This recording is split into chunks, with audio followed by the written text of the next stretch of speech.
Okey, saya tengok kabel yang turun ke DB dah kena gigit tu wire earth. So ni penuh dia punya ni cing dia. Ni nampak wire neutral.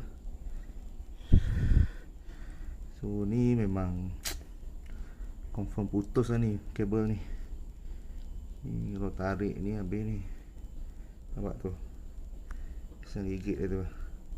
Nampak tak? Tu. So banyak wire yang kena. So plug tu tak hidup sebabkan wire putus lah.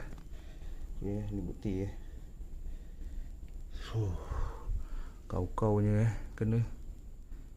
Oh ni nak tak nak, yang terbaik kena tarik wire baru lah untuk point plug tu. Mana yang dah ni tu wire putus. Buat macam mana? Apa tak boleh buat dah. Okay, so ni lah problem dia. Kita check pula dekat point-point yang lain, tengok putus kat mana.